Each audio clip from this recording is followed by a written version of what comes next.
A preparação do ator. Capítulo 10. Comunhão. Quando o diretor chegou, voltou-se para Vassili e perguntou: com quem ou com o que você está em comunhão nesse instante? Vassili estava tão absorvido em seus próprios pensamentos que não reconheceu imediatamente o teor da pergunta. Eu, respondeu quase automaticamente. Com ninguém, nem com coisa alguma. Você deve ser um prodígio, foi a observação zombeteira do diretor, se conseguir manter-se muito tempo nesse estado. Desculpando-se, Vassili assegurou a Tortsov que, se ninguém estava falando com ele nem olhando para ele, não podia estar em contato com ninguém. Aí foi a vez de Tortsov manifestar surpresa. Quer dizer, indagou, que uma pessoa para estar em comunhão com você tem de olhá-lo ou falar-lhe? Feche os olhos e tape os ouvidos. Fique em silêncio e procure descobrir com quem você está em comunicação mental. Tente descobrir um instante ao menos em que você não esteja mantendo algum contato com um objeto qualquer. Eu mesmo tentei fazê-lo e notei o que se passava dentro de mim. Visualizei a noite precedente, em que tinha ouvido um famoso quarteto de cordas e segui meus movimentos, passo a passo. Fui ao foyer, cumprimentei alguns amigos, achei meu lugar e observei os músicos afinando os instrumentos. Começaram a tocar e eu escutei, mas não podia pôr-me em estado de relação emocional com eles. Isso, concluí, deve ter sido um espaço em branco no fluxo de comunhão entre mim e o meu ambiente. Mas o diretor discordou, firme dessa conclusão. Como pode considerar espaço em branco uma ocasião em que estava absorvendo música? Perguntou ele. Porque, embora eu estivesse escutando, insisti, não ouvia de fato a música, e embora tentasse penetrar-lhe o sentido, não o consegui. Achei, portanto, que não se estabeleceu contato algum. Sua associação com a música e sua aceitação da mesma ainda não se iniciara porque o processo precedente ainda não se concluíra, e distraiu-lhe a atenção.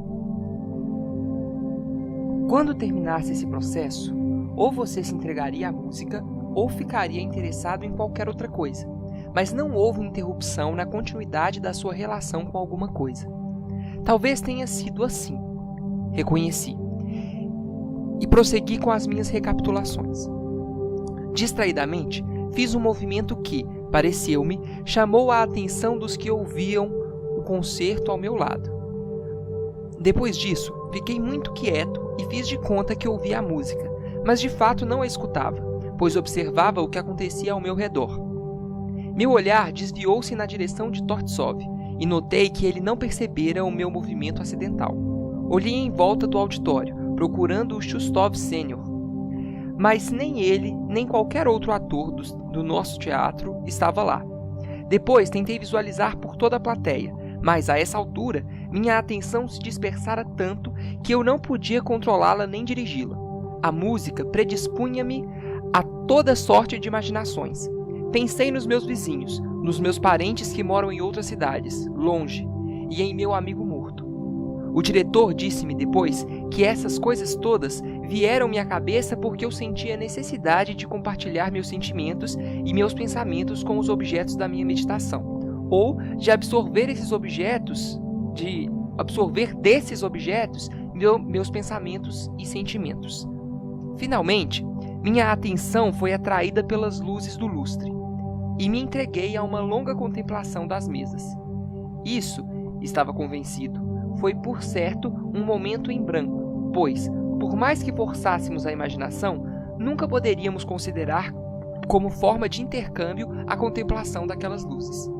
Quando falei a Tortsov sobre isso, ele explicou o meu estado de espírito do seguinte modo: você tentava saber como e de que aquele objeto era feito. Absorveu-lhe a forma, o aspecto geral e toda sorte de detalhes. Aceitou essas impressões, registrou-as na memória e passou a pensar nelas. Isso significa que você extraiu alguma coisa do objeto, e nós atores achamos que isso é necessário. Você se preocupa com a natureza inanimada do objeto. Qualquer quadro, estátua, fotografia de amigo ou objeto de museu é inanimado e, no entanto, contém alguma parte da vida do artista que o criou. Até um lustre pode, em certo grau, tornar-se objeto de vivo interesse, quando mais não fosse, por estarmos embebecidos nele. Nesse caso, podemos estar associados com qualquer traste velho em que, por acaso, os nossos olhos recaiam? Perguntei. Duvido que tenha tempo de absorver ou dar sequer uma partícula de si mesmo a tudo que lampeja ao seu redor. Entretanto, sem absorver dos outros ou dar de vocês aos outros, não pode haver intercâmbio no palco. Dar ou receber alguma coisa de um objeto, mesmo fugazmente, é um momento de intercâmbio espiritual. Já lhes disse mais de uma vez que é tão possível olhar e ver com o olhar e não ver. No palco, pode-se olhar, ver e sentir tudo o que está acontecendo nele, mas também é possível olhar para o que nos cerca deste lado da ribalta, enquanto os sentimentos e o interesse estão concentrados no auditório ou em algum lugar para lá das paredes do teatro. Há truques mecânicos que os atores usam para encobrir sua lacuna interior, mas só servem para acentuar o modo vago como fitam. Não preciso dizer-lhes que isso é, ao mesmo tempo, inútil e prejudicial. Os olhos são o espelho da alma. O olhar vago é o espelho da alma vazia. É importante que os olhos do ator, o olhar, reflitam o profundo conteúdo íntimo da sua alma. Portanto, ele precisa acumular grandes recursos interiores para responder em seu papel à natureza de uma alma humana. E o tempo todo que estiver no palco, deve compartilhar esses recursos espirituais com os outros intérpretes. Mas um ator não passa de um ser humano. Quando entra em cena, é natural que traga consigo pensamentos, sentimentos pessoais, reflexões e realidades cotidianas. Assim sendo, a linha da própria vida pessoal e banal não se interrompe. Ele só se entregará inteiramente ao papel quando este o levar de roldão. Quando isto acontece, identifica-se completamente com o papel e se transforma, mas no instante em que se distrair, caindo sob o jugo da própria vida pessoal, será transportado para a plateia, para lá da ribalta ou das paredes do teatro, para onde quer que esteja o objeto que mantém com ele uma relação. Enquanto isso, representa seu papel de modo puramente mecânico.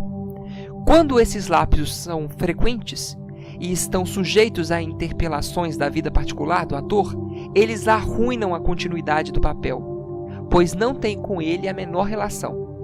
Podem imaginar um colar valioso no qual, de 3 em 3 elos de ouro, surge um elo de latão e depois 2 de ouro amarelado com um barbante?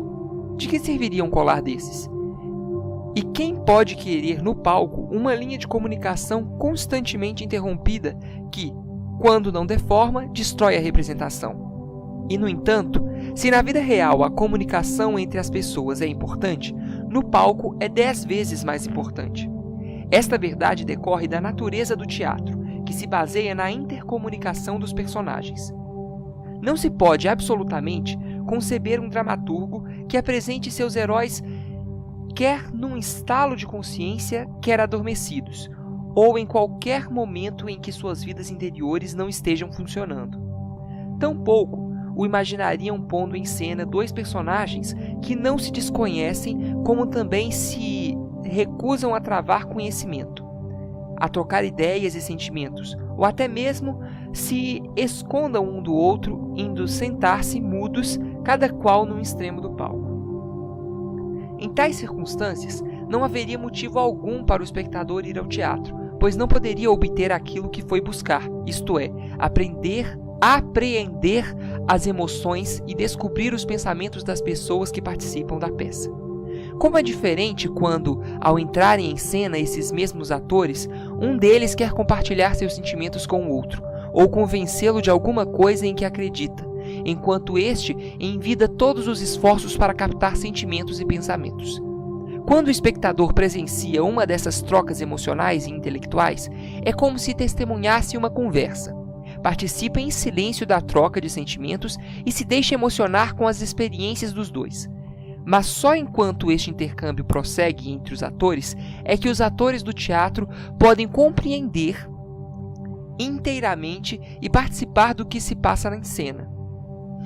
Se os atores de fato querem prender a atenção de uma grande plateia, devem fazer todo o esforço possível para manter uns com os outros uma incessante troca de sentimentos, pensamentos e emoções. E o material interior para essa troca deve ser suficientemente interessante para cativar os espectadores. A importância excepcional desse processo faz-se insistir com vocês para que lhe dediquem uma atenção especial e para que estudem com todo cuidado suas diferentes fases principais. 2. Começarei com a autocomunhão, propiciou Tortsov. Quando é que falamos com nós mesmos? Sempre que ficamos agitados a pontos de não nos podermos conter, ou quando nos debatemos com alguma ideia difícil de assimilar, quando nos esforçamos por decorar qualquer coisa e tentamos imprimi-la em nossa consciência, dizendo em voz alta, ou quando desabafamos aos nossos sentimentos, quer alegres, quer tristes, dando-lhe voz. Essas ocasiões são raras na vida comum, porém frequentes em cena. Quando tenho a oportunidade de comungar com os meus próprios sentimentos no palco, em silêncio, tenho prazer. Esse estado me é familiar fora de cena, e nele eu me sinto bem à vontade. Mas quando sou forçado a pronunciar monólogos eloquentes, não tenho a menor ideia do que devo fazer. Como acharei uma base para fazer em cena aquilo que fora não faço? Como vou dirigir-me à minha mesmíssima pessoa? Um homem é uma criatura grande, deve-se-lhe falar ao cérebro, ao coração, à imaginação, às mãos ou aos pés? De que e para que deve fluir essa corrente interior de comunicação? Para determiná-lo, temos de escolher um sujeito e um objeto. Onde estarão? A menos que encontre esses dois centros interiormente ligados, serei incapaz de orientar minha atenção errante, sempre disposta a deixar-me arrastar na direção do público. Li o que os hindus dizem sobre isso. Eles creem na existência de uma espécie de energia vital, chamada prana, que dá vida ao nosso corpo. Segundo calculam, o centro de radiação dessa prana é o plexo solar. Por consequente, além do nosso cérebro, geralmente aceito como centro nervoso e psíquico do nosso ser, temos outra fonte semelhante, perto do coração, no plexo solar. Tentei estabelecer comunicação entre esses dois centros e o resultado foi que não só senti que ambos existiam, mas também que de fato mantinham contato um com o outro. O centro cerebral parecia ser a sede da consciência, ao passo que o centro nervoso do plexo solar seria a sede da emoção. A sensação era de que meu cérebro mantinha intercâmbio com os meus sentimentos. Fiquei encantado, pois encontrara o sujeito e o objeto que buscara. Desde o instante em que fiz a descoberta, pude comungar comigo mesmo em cena, quer audível, quer silenciosamente, e com um perfeito domínio de mim. Não quero provar se o prana de fato existe ou não. As minhas sensações podem ser puramente individuais, minhas.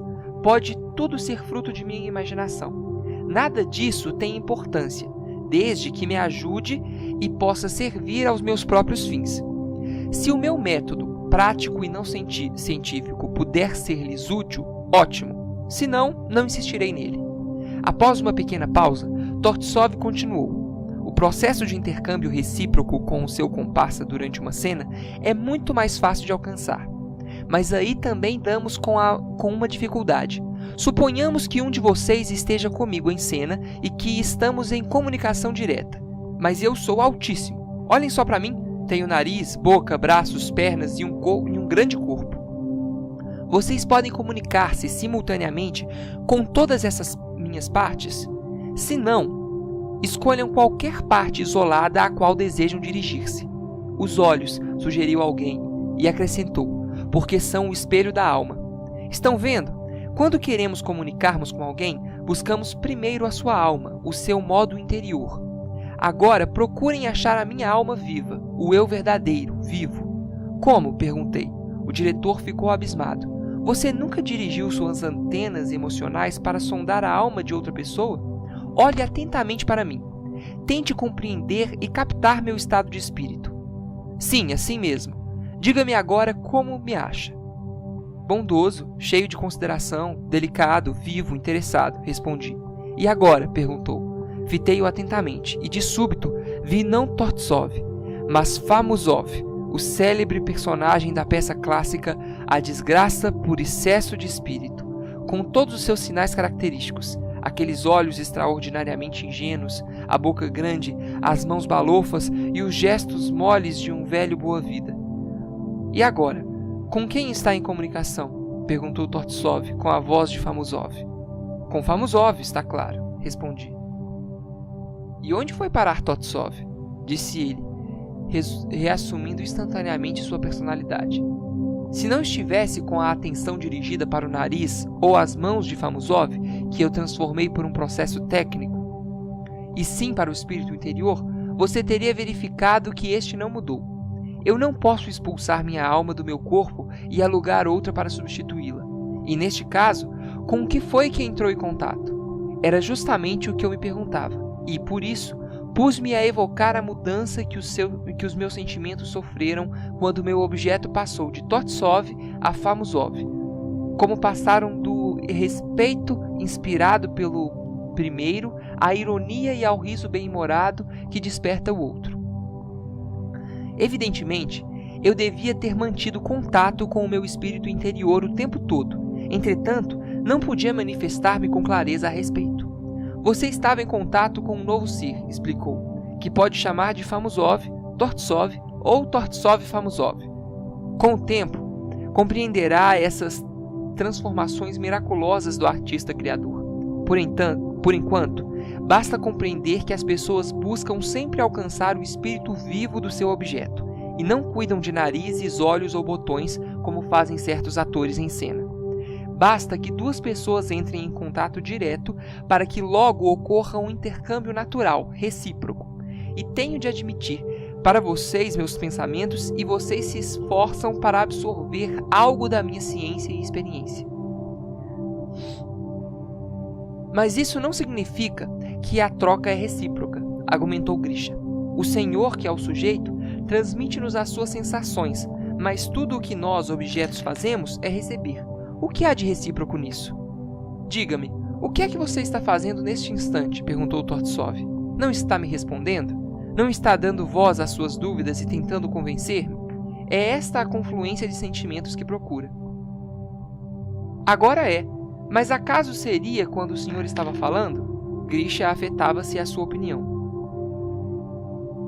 Não vejo diferença alguma, respondeu Tortsov. Estávamos, então, trocando ideias e sentimentos, e agora continuamos a fazê-lo. É evidente que, ao nos comunicarmos uns com os outros, a emissão e a recepção ocorrem alternadamente. Mas mesmo enquanto eu falava e você apenas ouvia, eu estava cônscio das suas dúvidas, a sua impaciência, pasmo e a excitação chegavam todos a mim. Por que é que eu absorvia tais sentimentos? Por que não os podia conter? Mesmo você calado, havia entre nós um encontro de sentimentos. Está claro que ele só tornou explícito quando você começou a falar. Mas prova, ainda assim, como é constante o fluxo desses pensamentos e sentimentos que se trocam. Sobretudo no palco, é preciso manter ininterrupto esse fluxo, pois as falas são, quase que exclusivamente, diálogos. Infelizmente, esse fluxo ininterrupto é raríssimo. A maioria dos atores, se é que tomam conhecimento dele, só o empregam quando estão dizendo suas próprias falas. Mas basta o outro ator iniciar a dele que o primeiro nem ouve, nem tenta absorver o que ele está dizendo. Para de representar até ouvir sua próxima deixa. Esse hábito esfacela o intercâmbio constante, pois este depende do vai e vem dos sentimentos durante a articulação das falas, como também durante a réplica às que já foram ditas até durante os silêncios, quando os olhos assumem a obrigação. Uma ligação assim fragmentária está toda errada. Quando falarem com a pessoa que estiver contracenando com vocês, aprendam a ir seguindo, até estarem certos de que seus pensamentos penetraram na consciência do comparsa. Só depois de se terem convencido disto e de terem acrescentado com os olhos o que não puder ser posto em palavras, é que deverão prosseguir com com o resto das suas falas. E vocês, por sua vez, devem aprender a absorver, sempre de novo, as palavras e os pensamentos do comparsa. Devem hoje tomar conhecimento do que ele lhes diz, mesmo que tenham ouvido as suas falas repetidamente, muitas vezes nos ensaios e espetáculos. Essa ligação deve ser estabelecida cada vez que atuarem juntos, e isto exige grande dose de atenção concentrada, de técnica e disciplina artística. Após ligeira pausa, o diretor comunicou-nos que passaríamos agora ao estudo de uma nova fase, a comunhão com o objeto imaginário, irreal, inexistente, como, por exemplo, uma aparição. Certas pessoas procuram iludir-se e convencer-se de que realmente a veem. Nesse esforço, esgotam toda a sua atenção e energia. Mas o ator experiente sabe que o essencial não está na aparição propriamente, mas na sua relação interior com ela. Procura, portanto, responder com franqueza à própria pergunta: que faria eu se um fantasma surgisse à minha frente? Há alguns atores, sobretudo principiantes, que ao trabalharem em casa usam um objeto imaginário na falta de um real. Dirigem a atenção no sentido de se convencerem da existência de algo inexistente, em vez de se concentrarem no que devia ser o seu objeto interior, o seu objetivo interior. Formando o mau hábito, costumam inconscientemente levar para o palco esse mesmo método e acabam por se desacostumar dos objetos reais. Colocam entre eles mesmos e seus comparsas um objeto inanimado de faz de conta. Este hábito torna-se às vezes tão arraigado neles que pode durar toda a vida. Que tortura contracenar com um ator que olha para nós e vê outra pessoa, que fica o tempo todo a ajustar-se não a nós, mas a essa outra pessoa. Esses atores apartam-se das próprias pessoas com as quais deviam manter a mais chegada relação. Não podem absorver nossas palavras, nossas entonações, ou seja lá o que for. Olhando-nos, têm os olhos velados. Evitem, por favor, esse método perigoso e amortecedor. Vai corroendo a pessoa e é dificílimo de arrancar. E o que devemos fazer quando não tivermos um objeto real? Perguntei. Esperar até encontrá-lo, respondeu Tortsov. Terão uma aula de exercícios para treinarem em grupos de 2 ou mais. Permitam-se repetir. Insisto em que não façam exercício algum de comunicação, a não ser com objetos reais e sob a supervisão de um técnico. Mais difícil ainda é a comunicação recíproca com um objeto coletivo, noutras palavras, com o público. Está claro que não pode ser feita diretamente. A dificuldade é que estamos simultaneamente em relação com o nosso comparsa e com o espectador. Com o primeiro, nosso contato é direto e consciente. Com o segundo, é indireto e inconsciente. E o notável é que, com ambos, a nossa relação é recíproca. Paulo protestou dizendo: percebo como pode ser direta a relação entre os atores, mas não o elo entre eles e o público. Este teria de contribuir com alguma coisa para nós. E, na verdade, o que é que recebemos? Aplausos e flores. E até esses só depois da peça acabar. E o riso, as lágrimas, o aplauso durante a representação, os assovios, a excitação, você não os inclui? Perguntou Tortsov. Vou lhes contar um episódio que serve de ilustração para o que quero dizer. Numa vesperal infantil de O Pássaro Azul, durante o julgamento das crianças pelas árvores e os animais, senti que alguém me cutucava. Era um menino de 10 anos. Diga a eles que o gato está escutando. Fingiu que se escondeu, mas eu estou vendo ele. Sussurrou uma vozinha aflita, cheia de preocupação e cuidado por Mitchell e Titchell. Não pude tranquilizá-lo, e assim o garotinho foi se esgueirando para perto da ribalta e falou baixinho aos atores que faziam os papéis de suas crianças, advertindo-os do perigo que corriam. E não é uma verdadeira resposta? Se querem aprender a apreciar o que recebem do público, deixem-me sugerir-lhe que atuem num espetáculo para um auditório completamente vazio. Gostariam de fazê-lo? Não, porque representar sem público é o mesmo que cantar num salão sem ressonância. Representar para um público numeroso e simpatizante é como cantar numa sala de acústica perfeita. A plateia é para nós a acústica espiritual, sob a forma de emoções vivas, humanas, desenvolve-nos o que lhe damos. Nos tipos de representação convencionais e artificiais, esse problema da relação com o objeto coletivo resolve-se bem simplesmente.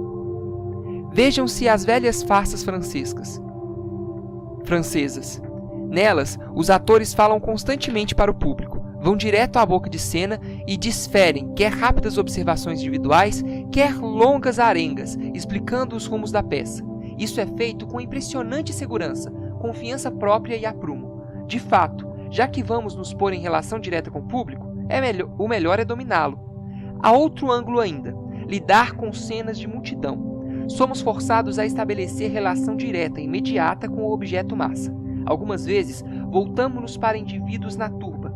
Outras, temos de abarcar o todo, numa espécie de intercâmbio recíproco ampliado.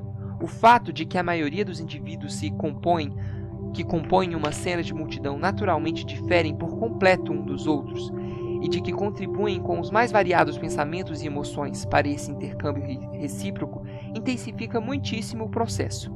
E também a qualidade do grupo excita o temperamento de cada componente e o de todos eles reunidos. Isto excita os protagonistas, e o resultado causa grande impressão nos espectadores. Depois, Tortsov discutiu a indesejável atitude dos atores mecânicos para com o público. Eles se põem em contato direto com o público, passando completamente por cima dos atores com quem contracenam.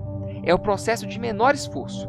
Na verdade, não passa de puro exibicionismo. Creio que posso confiar em vocês para distinguirem entre isso e um esforço sincero de trocar sentimentos humanos, vivos, com os outros atores. Há uma enorme diferença entre este processo altamente criador e os gestos teatrais mecânicos comuns. São, a um só tempo, opostos e contraditórios. Podemos admitir todos os tipos, menos o teatral, e até este vocês devem estudar, nem que seja só para combatê-lo. Concluindo, uma palavra sobre o princípio ativo que informa o processo da comunicação. Acreditam alguns que os nossos movimentos externos, visíveis, são uma manifestação de atividades e que os atos interiores, invisíveis, da comunhão espiritual não são. Essa ideia errada torna-se ainda mais lamentável porque toda manifestação de atividade interior é importante e valiosa. Aprendam, portanto, a apressar a comunhão interior, porque é uma das mais importantes fontes de ação. 3. Quem quiser trocar seus pensamentos e sentimentos com alguém, terá de oferecer algo que ele mesmo tenha experimentado, começou o diretor. Nas circunstâncias normais, a vida fornece isso. Esse material cresce em nós espontaneamente, decorrendo das condições ambientais. No teatro, o caso é outro, o que acarreta uma dificuldade nova. Temos de usar os sentimentos e pensamentos criados pelo autor. É mais difícil absorver essa matéria espiritual do que jogar com formas exteriores de paixões inexistentes, a boa e velha moda teatral. É muito mais difícil comungar com um comparsa do que representarmos-nos como se estivéssemos nessa relação com ele. Os atores gostam de seguir a lei do menor esforço e, por isso, de bom grado substituem uma comunhão verdadeira por imitações ordinárias.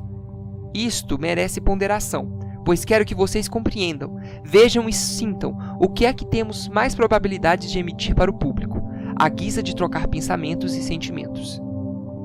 Aí o diretor subiu no palco e representou uma cena inteira, de modo notável pelo talento e pelo domínio da técnica teatral. Começou recitando alguns versos, cujas palavras pronunciou com rapidez e efeito, mas tão incompreensivelmente que não pudemos entender um só vocábulo. "E como é que estou me comunicando com vocês agora?" perguntou. Não ousávamos criticá-lo, por isso ele mesmo se respondeu. "De jeito nenhum. Resmunguei umas palavras, esparramei-as por aí, como um punhado de ervilhas, sem sequer saber o que é que estava dizendo. Este é o primeiro tipo de material que frequentemente se oferece ao público para servir como base de relação. Ar tênue. Nenhuma atenção é dispensada nem ao sentido das palavras, propriamente, nem às suas sugestões. Só há um desejo, o de causar efeito." Em seguida, anunciou que diria o monólogo do último ato de Fígaro. Desta feita, a sua atuação foi um milagre de maravilhosos movimentos, entonações, mudanças, riso contagiante, cristalina dicção, fala rápida, brilhantes inflexões de uma voz de timbre encantador. Não pudemos deixar de dar-lhe uma ovação. Era tudo tão teatralmente eficaz. Entretanto, não concebíamos absolutamente o conteúdo interior do monólogo, pois não captáramos nada do que ele tinha dito. Digam-me agora qual foi a minha relação com vocês dessa vez. Tornou a perguntar, e novamente não pudemos responder. Eu lhes mostrei a mim mesmo num papel, respondeu Tortsov por nós. E usei para isso um monólogo de Fígaro, suas falas, gestos e tudo que lhe pertencia. Não lhes mostrei o papel propriamente, mas a mim no papel e os meus próprios atributos. Minha forma, rosto, gestos, poses, maneirismos, movimentos, andar, voz, dicção, entonações, temperamento, técnica, tudo. Menos sentimentos. Para os que dispõem de equipamento exterior expressivo, o que fiz ainda agora não seria difícil. Faça-se a voz ressoar, a língua emitir claramente as palavras e as frases, as poses plásticas, o efeito geral será agradável. Atuei como uma diva num café chantante, observando-os constantemente para ver se estava fazendo sucesso. Senti que eu era uma mercadoria e vocês, os compradores. Esse foi um segundo exemplo de como não se deve atuar, embora esta forma de exibicionismo seja muitíssimo usada e imensamente popular. Passou a um terceiro exemplo. Acabaram de ver-me apresentar a mim mesmo. Agora vou lhes mostrar um papel, tal como se fosse apresentado pelo autor. Mas isso não quer dizer que viverei o papel. A razão deste desempenho estará não nos meus sentimentos, mas no traçado, as palavras, as expressões faciais externas, os gestos e o jogo de cena. Não criarei o papel, apenas apresentá-lo-ei de um modo exterior. Representou uma cena em que um general importante vê-se, por acaso, sozinho em casa, sem o que fazer. Por fastio, enfileirou todas as cadeiras que havia em casa, fazendo-as parecer soldados em parada. Depois, com o que havia sobre as mesas, fez cuidadosas pilhas. Depois pensou em qualquer coisa bem picante. Em seguida, olhou aborrecido para um mastro da correspondência oficial. Assinou sem ler várias cartas, bocejou, espreguiçou-se e depois recomeçou, desde o início, sua tola atividade. O tempo todo Tortsov dizia o texto do monólogo com uma clareza extraordinária, sobre a nobreza das pessoas altamente colocadas e a densa ignorância de todos os demais. Fazia-o de modo frio, impessoal, indicando a forma exterior da cena, sem qualquer tentativa de insuflar-lhe vida ou profundidade. Em alguns trechos, dizia o texto com uma técnica enxuta. Em outros, sublinhava a pose, gesto, jogo ou acentuava algum pormenor especial da sua caracterização. Enquanto isso, vigiava o seu público de rabo de olho, para ver se o que fazia chegava até lá. Quando tinha uma pausa, prolongava exatamente de forma enfastiada, como fazem os atores quando representam pela 50ª vez um papel bem feito. Daria na mesma se fosse um gramofone ou um operador de cinema, projetando a mesma cena ad infinito.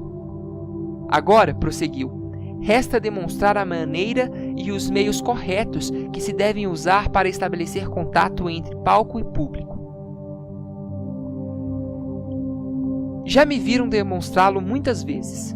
Sabem que procuro estar sempre em relação direta com o meu comparsa, transmitir-lhe os meus próprios sentimentos análogos aos do personagem que interpreto. O resto, a fusão completa do ator com seu papel, ocorre automaticamente.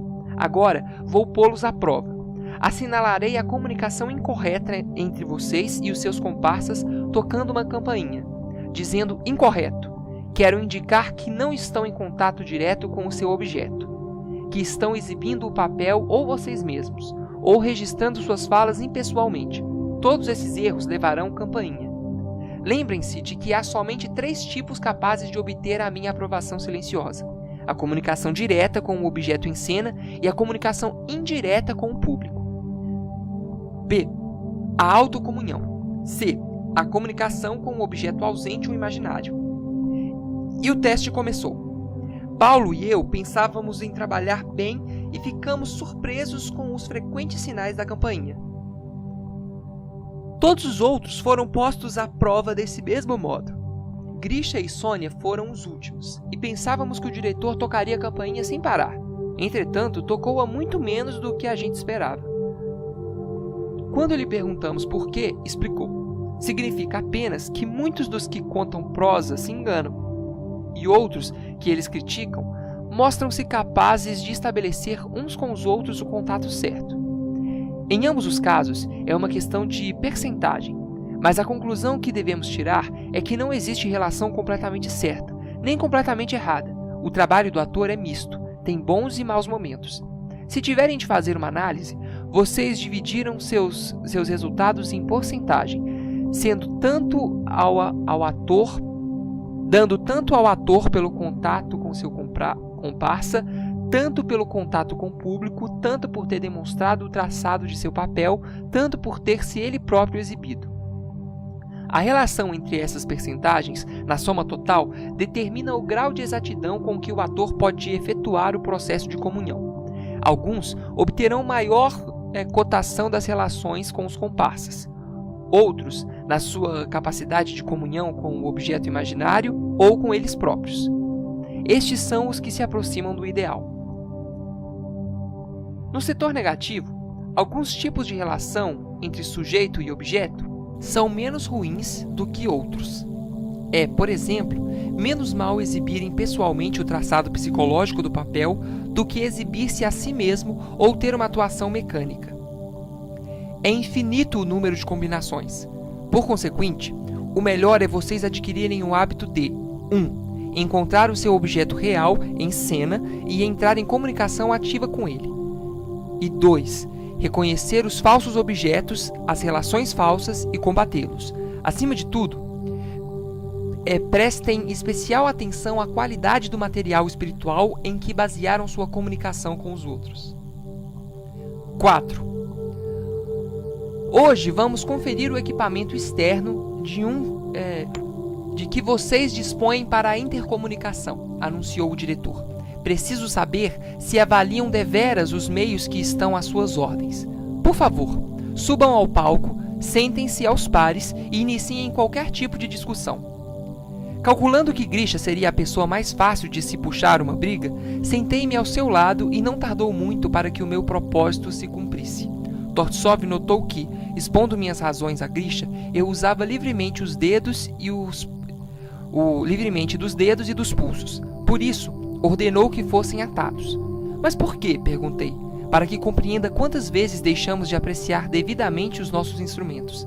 Quero que se convença de que, se os olhos são o espelho da alma, as pontas dos dedos são os olhos do corpo, explicou.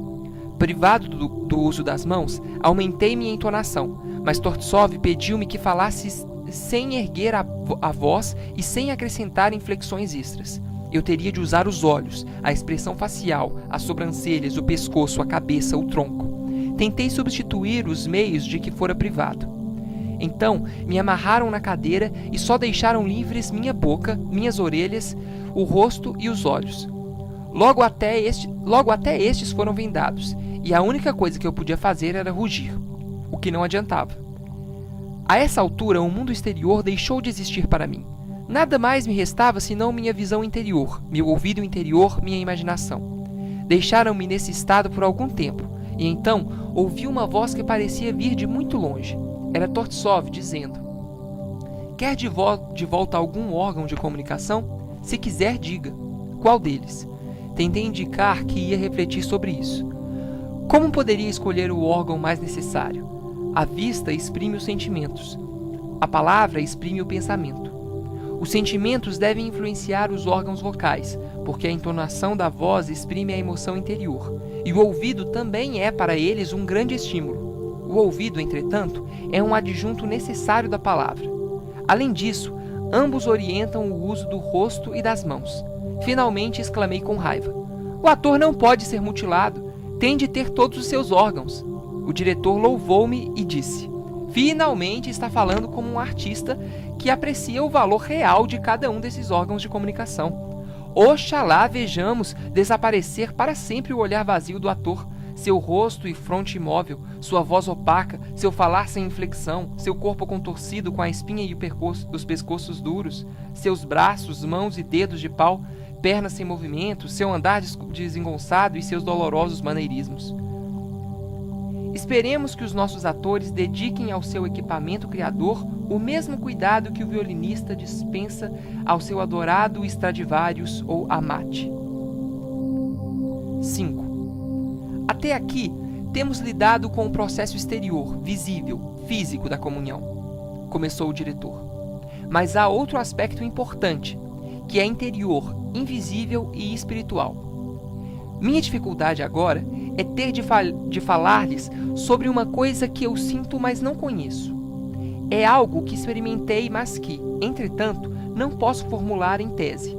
Não disponho de frases feitas para uma coisa que só posso explicar por sugestão e tentando fazê-lo sentir por si mesmo as sensações descritas num texto. Pegou-me pelo pulso e agarrou firme. Depois, estendeu o braço todo inteiro e com a outra mão assim na testa, caiu em tal estudo do meu rosto, qual se o quisesse desenhar. Assim ficou por muito tempo. Enfim, sacudindo meu braço um pouco e a fronte por 3 vezes balançando, assim para cima e para baixo, ele exalou um suspiro tão profundo e lastimoso que pareceu despedaçar-lhe o vulto inteiro e acabar-lhe o ser. Feito isso, ele me solta e a cabeça voltando sobre a espádua parece achar seu rumo sem os olhos, que, sem auxílio deles, foi-se pela porta e, até o final, pôs-lhes a luz em mim. Nota: uma das melhores versões brasileiras dessa cena, bem como da cena de Shakespeare, é a de Péricles Eugênio da Silva Ramos. Fim da nota. Será que sentem nesses versos a comunhão sem palavras entre Hamlet e Ofélia? Nunca sentiram em circunstâncias semelhantes em que algo fluiu de vocês numa corrente, dos seus olhos, da ponta dos seus dedos ou pelos seus poros? Que nome podemos dar a essas correntes invisíveis que usamos para nos comunicarmos uns com os outros? Algum dia, esse fenômeno será objeto de pesquisas científicas. Por ora, vamos chamá-los raios. E agora vejamos o que se pode descobrir sobre eles pelo estudo e também anotando as nossas próprias sensações. Quando estamos em repouso, esse processo de irradiação mal se percebe. Mas em estado de alta tensão emocional, esses raios, tanto os emitidos quanto os recebidos, ficam muito mais definidos e tangíveis. Talvez alguns de vocês tenham se apercebido dessas correntes interiores nos pontos culminantes da sua primeira atuação na prova. Como, por exemplo, quando Maria gritou por socorro ou quando Kostya exclamou: "Sangue, Iago, sangue!" Ou durante qualquer um dos exercícios que vocês têm feito. Ainda ontem, foi testemunha de uma cena entre uma mocinha e seu noivo. Tinham brigado, não se falavam e estavam sentados o mais longe que podiam um do outro. Ela fingia que nem sequer o enxergava, mas de modo a lhe chamar a atenção. Ele estava imóvel, sentado, fitando-a com um olhar suplicante. Tentava atrair-lhe o olhar, para ver se adivinhava o que ela estava sentindo. Tentava sondar-lhe a alma com antenas invisíveis. Mas a moça, amuada, resistia a todas as tentativas de comunicação. Finalmente, ele captou um relance de seus olhos, quando ela, por um momento, voltou-se em sua direção. Isso, longe de o consolar, deprimiu-o mais ainda. Depois de algum tempo, mudou de lugar para poder fitá-la de frente. Ansiava por tomar-lhe a mão, por tocá-la e transmitir-lhe a corrente dos sentimentos em relação a ela. Não havia palavras, nem exclamações, nem expressões faciais, gestos ou ações. Isso é a comunhão direta, imediata, na sua mais pura forma. Pode ser que os cientistas tenham alguma explicação sobre a natureza desse processo invisível. Posso apenas descrever aquilo que eu mesmo sinto e como utilizo essas sensações na minha arte. Infelizmente, a nossa aula foi interrompida aí. 6. Dividiram-nos em pares e eu me sentei com Grisha. Instantaneamente, começamos a emitir raios um para o outro, de modo mecânico. O diretor Vocês já estão usando métodos violentos. quando é que deveriam evitar um processo tão delicado e sucessível? As contrações musculares incluiriam qualquer possibilidade de vocês atingirem seu propósito. Encostem-se para trás, ordenou. Mas, mais ainda, muito mais, muito mais. Sentem-se numa posição fácil, confortável. Assim, não estão bastante descontraídos. Nem assim. Ajeitem-se repousadamente. Agora olhem um para o outro. Chamam a isso olhar? Os seus olhos estão pulando para fora da cara. Relaxem, mais. Nada de tensão. O que é que você está fazendo? Perguntou Tortsov a Grisha. Estou tentando continuar com a nossa disputa sobre arte. E espera exprimir com os olhos esses pensamentos? Use palavras e deixe que os olhos completem a voz. Talvez assim venham a sentir os raios que estão dirigindo um para o outro. Prosseguimos com o nosso debate. A certa altura, Tortsov me disse: durante aquela pausa, tive consciência de que você emitia raios, e você, Grisha, estava se preparando para recebê-los. Lembrem-se, isso ocorreu durante aquele silêncio longo, espichado. Eu expliquei que não conseguia convencer meu comparsa do meu ponto de vista, e estava apenas preparando um novo argumento. Diga-me, Vânia, você conseguiu sentir aquele olhar de Maria? Aqueles raios eram verdadeiros, disse Tortsov. Foram disparados sobre mim, foi a resposta irônica. O diretor voltou-se outra vez para mim. Além de ouvir, quero que você, agora, procure absorver do seu parceiro alguma coisa de vital. Além da discussão consciente, explícita e da troca intelectual de ideias, será que pode sentir um intercâmbio de correntes paralelas, algo que você puxa para dentro com os olhos e expele outra vez por eles? É como um rio subterrâneo que corre continuamente sob a superfície tanto das palavras quanto das pausas, formando um elo invisível entre o sujeito e o objeto. E agora, quero que faça mais uma experiência. Você vai pôr-se em comunicação comigo, disse, tomando o lugar de Grisha. Ajeite-se confortavelmente, não fique nervoso, não se apresse, nem se esforce. Antes de tentar transmitir qualquer coisa a outra pessoa, você tem de preparar o seu material. Ainda há pouco, esse tipo de trabalho parecia-lhe complicado. Agora você o faz com facilidade. O mesmo se aplicará a este problema agora. Deixe-me captar os seus sentimentos sem nenhuma palavra, apenas por intermédio dos olhos, ordenou. Mas eu não posso pôr todos os matizes dos meus sentimentos na expressão dos olhos, expliquei. Quanto a isso, não podemos fazer nada. Portanto, não ligue para os matizes todos. E o que é que sobra? Perguntei desalentado. Sentimentos de simpatia, respeito. Você pode transmiti-los sem palavras, mas não pode fazer seu interlocutor entender que gosta dele porque é um rapaz inteligente, ativo, trabalhador e de espírito elevado. O que é que estou tentando comunicar-lhe? Perguntei a Tortsov, enquanto fitava. Não sei, nem quero saber, foi a resposta. Por que não? Porque você está olhando fixo para mim. Se quiser que eu capte o sentido geral dos seus sentimentos, tem de estar sentindo o que me quer transmitir. E agora, consegue entender? Não posso transmitir meus sentimentos com maior clareza, exclamei. Você me despreza por algum motivo. Sem palavras, não posso saber a razão exata, mas isso não vem ao caso. Sentiu alguma corrente saindo livremente de você? Talvez tenha sentido. Em meus olhos, respondi, e tentei repetir a mesma sensação. Não. Desta vez, você estava apenas pensando em como poderia empurrar para fora essa corrente. Retesou os músculos, o queixo e o pescoço estavam tensos, e os olhos começaram a saltar das órbitas. O que eu quero de você pode realizar-se com muito menos esforço e mais simplicidade, mais facilidade e naturalidade. Se quiser envolver outra pessoa em seus desejos, não precisa empregar os músculos. Sua sensação física dessa corrente deve ser apenas perceptível, mas a força que você está pondo nela daria para arrebentar uma veia. Minha paciência desabou e exclamei: então eu não entendo absolutamente. Tire um descanso agora e eu tentarei descrever o tipo de sensação que quero que sinta. Um dos meus alunos comparou-a à fragrância de uma flor. Outro sugeriu o fulgor de um diamante. Eu o senti quando estive perto da cratera de um vulcão. Senti o ar quente dos tremendos fogos interiores da Terra. Não, respondi com teimosia. De modo algum. Tortsov disse impacientemente. Então, vou tentar alcançá-lo com o processo inverso. Ouça. Quando estou num concerto e a música não me prende, eu penso numa porção de distorções para mim. Escolho uma pessoa na plateia e procuro hipnotizá-la. Se por acaso minha vítima é uma mulher bonita, procuro transmitir meu entusiasmo. Se o rosto é feio, emito sentimentos de aversão. Nessas ocasiões, tenho consciência de uma sensação física definida. É possível que isto lhe seja familiar. De qualquer maneira, é essa coisa que estamos buscando agora.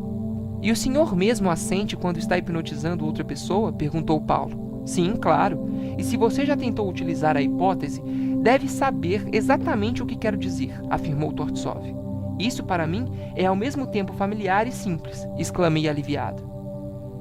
E eu acaso disse alguma vez que era algo extraordinário? Foi a réplica espantada de Tortsov.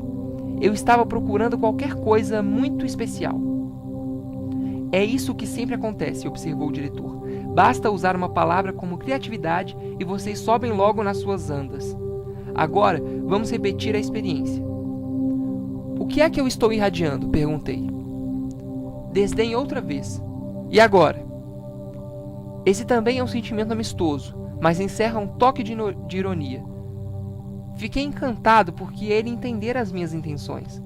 Você compreendeu aquele sentimento da corrente indo para fora? Creio que sim, respondi com alguma indecisão. Em nossa gíria, chamamos isso de irradiação. A absorção desses raios é o processo inverso.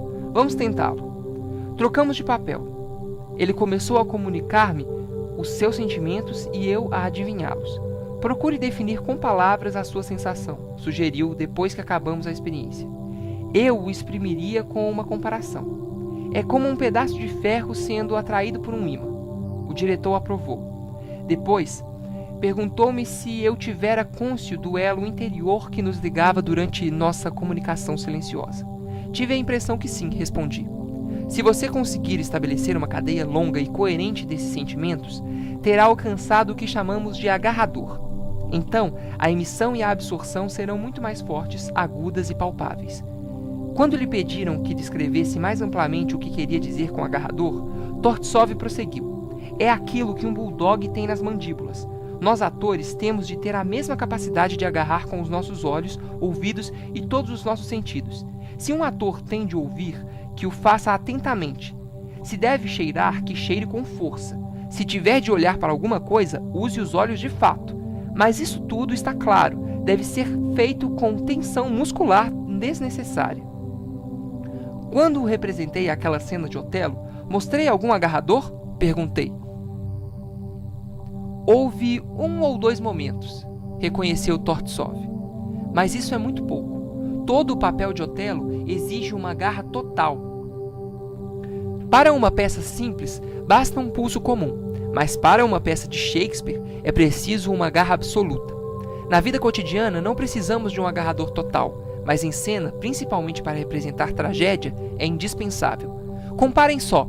A maior parte da vida é dedicada a atividades sem importância. A gente se levanta, deita, segue uma rotina em grande parte mecânica. Isso não é matéria para o teatro. Mas existem os grandes momentos do terror, de alegria suprema, grandes surtos de paixões e experiências extraordinárias. Somos desafiados a lutar pela liberdade, por uma ideia, por nossa existência e nossos direitos. Esse é material que se pode utilizar no espaço, no palco, se para exprimi-lo tivermos garra poderosa, tanto interior como exterior. A garra, de modo algum, significa um esforço físico excepcional, significa maior atividade interior.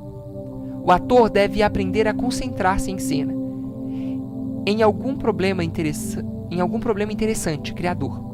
Se conseguir dar a isso toda a sua atenção e suas faculdades criadoras, conseguirá ter garra verdadeira. Deixem-me contar-lhe uma história sobre um treinador de animais. Ele tinha o costume de ir à África, escolher macacos para treinar.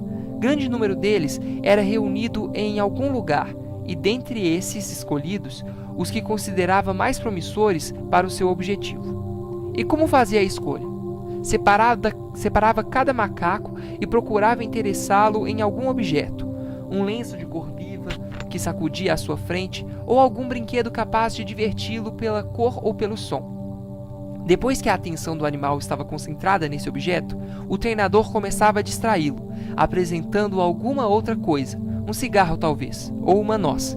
Se conseguia fazer com que o macaco passasse de uma coisa para outra, rejeitava-o.